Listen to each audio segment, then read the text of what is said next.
दोस्तों ये है लुमिनस का इलेक्ट्रा 865 BA का सेट है। देख लीजिए, ये अभी ऑन है। ये हमारे पास बनने के लिए आया है और इसमें बहुत कारीगरी भी की गई है। इसमें 2003 को भी चेंज किया गया है और ये क्या कहते हैं, इसको माइक्रो IC को भी चेंज किया गया है। लेकिन ये सेट सही नहीं है। बैकअप ऑन है, बैकअप में कोई समस्या नहीं है। ये एम्पियर मीटर हमने बैटरी में सीरीज में लगाया हुआ है। देखिए, अब हम मेन सप्लाई देते हैं इसकी। देखिए, ये इन्वर्टर है। अब मेन सप्लाई आ गई। मेन सप्लाई जैसे ही आई, चार्जिंग वैसे ही देखिए कैसे हो रही है। देखिए, फिर से मेन सप्लाई दे रहे हैं।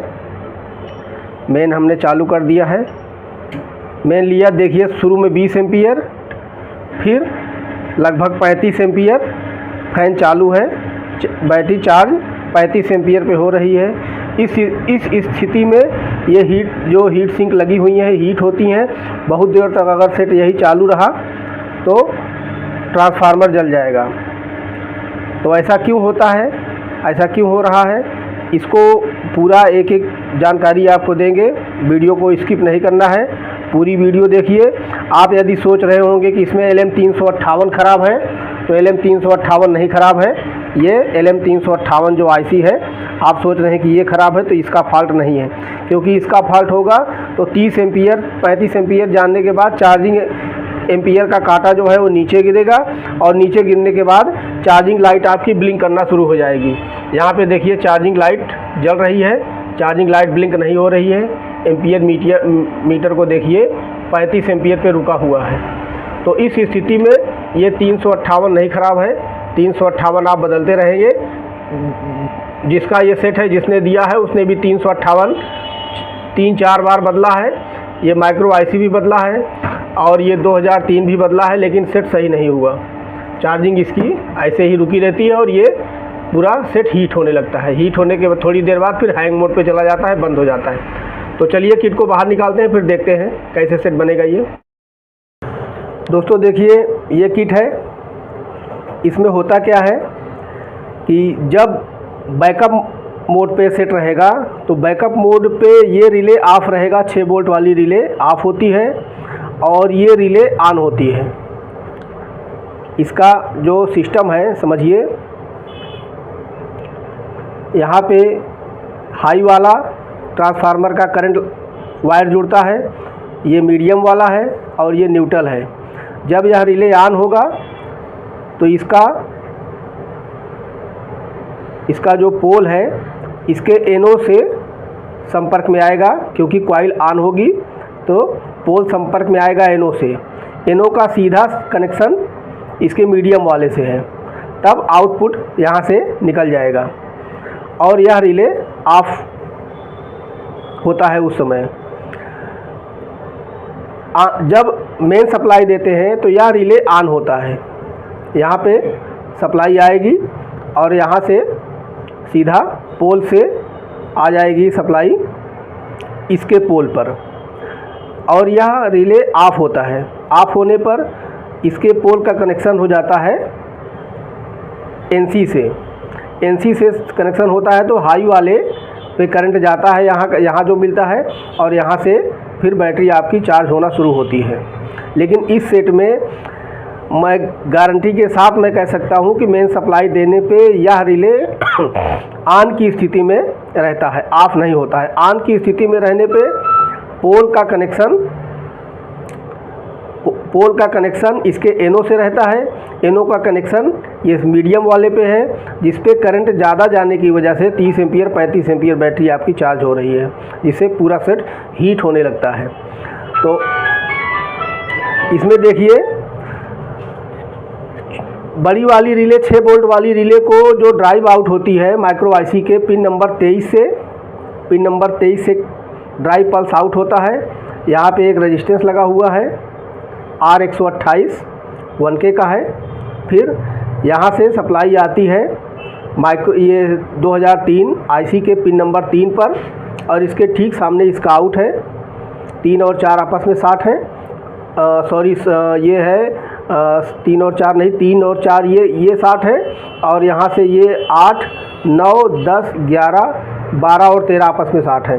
तो ये 12, 13 से बड़ी वाली रिले को ड्राइव पल्स आउट होती है। और जो छोटी वाली रिले है, ये वाली रिले, इसकी जो ड्राइव पल्स आउट होती है, ये आउट होती है माइक्रो आईसी के पिन नंबर 22 से। यहाँ पे एक रजिस्टेंस लगा हुआ है R102 1K का है, जो LM 2003 आईसी के पिन नंबर 7 पर ड्राइव पल्स मिलती है 3 से लगभग 3.5 वोल्ट 4 वोल्ट के आसपास। इस पे भी 3 और 4 पे भी, इस पर भी। तो यहाँ पे जब 3 से 3.5 वोल्ट करंट मिलेगा पिन नंबर 7 पे, तो यह रिले ऑन की स्थिति में होगा। यह करंट नहीं मिलेगा, यहाँ पे करंट 0 होगा, तो यह रिले ऑफ की स्थिति में होगा। तो बैकअप मोड पे यहाँ पे ड्राइव पल्स मिलती है, जिससे यह रिले ऑन होता है, छोटा वाला। और मेंस मोड पे यहाँ पे कोई ड्राइव पल्स नहीं मिलनी चाहिए, जिससे यह रिले ऑफ की स्थिति में रहेगा।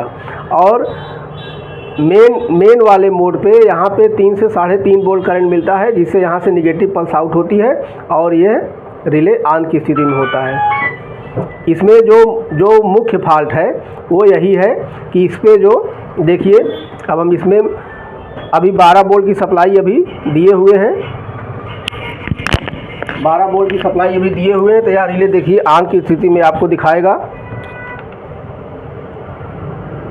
देखिए यह रिले ऑन है।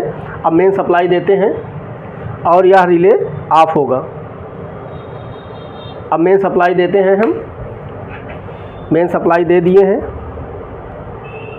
यह रिले फिर भी ऑन की स्थिति में है, ऑफ नहीं हुआ है, और यह रिले ऑन हो गया होगा।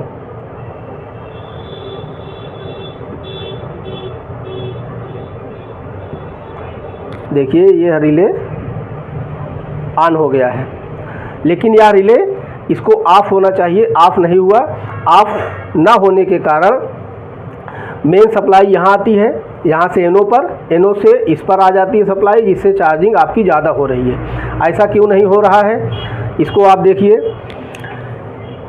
मेन जब देते हैं तो उस स्थिति में माइक्रो आईसी के पिन नंबर 1 पर आपको मिलेगा लगभग 2.5 वोल्ट करंट, जो कि मिल रहा है। और पिन नंबर 7 पर आपको मिलेगा 1.7 वोल्ट लगभग, जो कि कम मिल रहा है, 0.65 वोल्ट मिल रहा है। और इसीलिए यह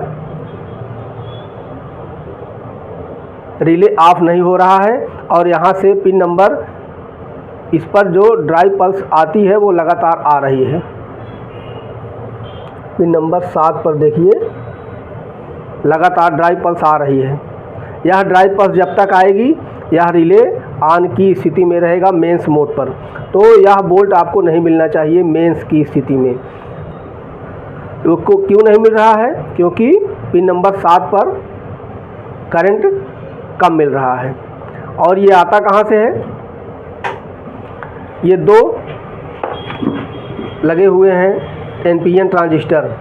देखिए दूसरी किट में ये है Q7 और ये है Q32, NPN है दोनों। मेरे हिसाब से ये वाला ट्रांजिस्टर ख़राब है, क्योंकि यहाँ से सीधा इसके इमीटर से सीधा सप्लाई पहुँचती है यहाँ पे, इस पॉइंट पे।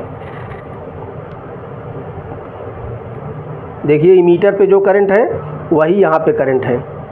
फिर यहाँ पे से 10K की रेजिस्टेंस, एक 10K का एक रेजिस्टेंस लगाया गया है। ये देखिए R19, ये रेजिस्टेंस लगा के पिन नंबर 7 पर लगभग 1.7 वोल्ट सप्लाई मिलनी चाहिए, जो कि नहीं मिल रही है। इस NPN ट्रांजिस्टर Q7 में और Q32 में, या हो सकता है यहाँ से जो जुड़े हुए कंपोनेंट्स हैं उसमें कुछ ना कुछ कमी है। तो चलिए इसमें हम ढूंढते हैं क्या फॉल्ट है, और ढूंढ के फिर आपको दिखाते हैं कि क्या इसमें कमी है क्या नहीं कमी है। देखिए हमने दोनों ट्रांजिस्टर हमने निकाल के लगा दिया है इसमें। अभी ये बैकअप मोड पे है, मेन सप्लाई हमने दिया हुआ है, और इसमें करंट आप देखिए, बैटरी हमारी 11.5 वोल्ट के आसपास चार्ज है, उतना ही करंट 12 वोल्ट के आसपास चार्ज है, उतना ही करंट लगभग आ रहा है। अब मेन सप्लाई दे रहे हैं, देखिए मल्टीमीटर को देखिए, मेन हमने स्विच चालू कर दिया है, देखिए करंट 0 हो गया। अब इसके बाद इसके 7 नंबर पे देख लीजिए वोल्ट, यह भी 0 हो गया। और यहाँ 3 नंबर पे आप देखेंगे तो यहाँ पे करंट आपको मिलेगा, इसलिए मिल रहा है। यहाँ जब करंट मिलेगा 3 नंबर पे, तो इसके ठीक सामने वाली पिन से वोल्ट आउट होगा, निगेटिव, यह रिले ऑन होगा। और जब इस पिन से कुछ वोल्ट इस पे मिलेगा, 3 वोल्ट 3.5 वोल्ट के लगभग, तब निगेटिव करंट इसके सामने वाली पिन से आउट होगा और यह रिले ऑन होगा। जैसे ही यहाँ पे करंट 0 होगा, कोई वोल्ट नहीं मिलेगा, वैसे ही यह रिले ऑफ हो जाएगा। अब इसके पिन नंबर 7 पर आप इसके मीटर पे देख लीजिए 1.9। अब इसके यहाँ पे करंट देख लीजिए 1.9। अब पिन नंबर 7 पे वोल्ट देखिए 1.9, 1.7 से लेके 2 वोल्ट तक यहाँ पे मिलना चाहिए। अब यह सेट सही है। अब सेट में इसको हम लगा देंगे तो यह चार्जिंग जो है 20 एम्पियर के आसपास करेगा, एकदम ओके कंडीशन में है। तो थैंक यू दोस्तों, मिलते हैं नेक्स्ट वीडियो में।